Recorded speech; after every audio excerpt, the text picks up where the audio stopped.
In this video, I'm going to show you what would have happened if Luke Skywalker was trained by Darth Maul. You are not going to want to miss this. Enjoy. Now, as we all know, Maul fell to the hands of Obi-Wan. But what if he didn't? Now, at this point, any duel between the two would end with Obi-Wan destroying Maul. So this time, Maul would be more focused. Maul would have arrived on Tatooine and still faced Obi-Wan. But this time, upon sensing that Obi-Wan was protecting someone, Maul would immediately escape. Not knowing where Maul went, Obi-Wan would rush to Luke to stand watch. Obi-Wan would wait, but Maul would never come. Some time would pass, and then, in the middle of the night, Jabba the Hutt would send a small army to attack the Lars compound. Obi-Wan would have sensed this attack, and as the Hutts are making their way to the Lars compound, they are stopped by a cloaked individual. They order the individual to move out the way or die. The hooded individual then lights up a saber and reveals himself. It's Obi-Wan, and he knows that there is no compromising with them. He will do what he must, and he begins to cut through them one by one as they fire upon him. Obi-Wan would then turn off his saber and rely on the Force as he lifts the Hutt's forces and crushes them together, breaking their bones in the process. Then suddenly, a few Mandalorian ships would fly over Obi-Wan, heading towards the Lars compound. Obi-Wan would then realize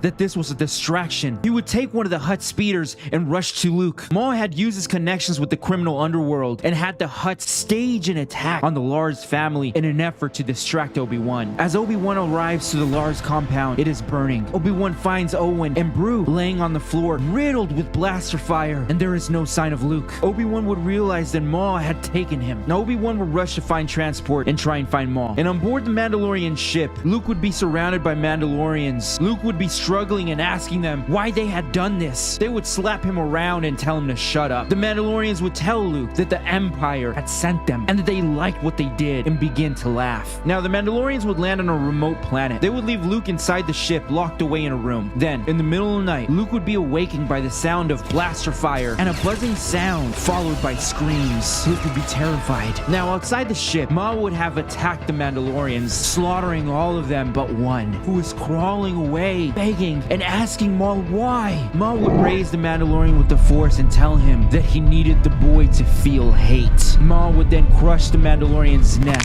Back on the ship, Luke is hiding behind a box, but ready for a fight. He would have realized the fight outside had ended. The door to the ship would open, and in walks Maul. Maul would tell Luke that he is there to rescue him, that he had heard the Mandalorians laughing and bragging outside of what they did to his family. Luke, confused, would embrace Maul and thank him. The two would walk outside, and Luke would see the bodies of the Mandalorians. He would ask Maul how he did this. Maul would tell Luke that he used the Force. Now, at this point, Luke Skywalker is 17 years old, and he would have nothing else but hatred towards the Empire for what they did to his family. He would see how powerful Maul was and ask him to teach him. Maul will agree, and the two would leave the planet. Let me know what you think would happen next, and subscribe for part 2.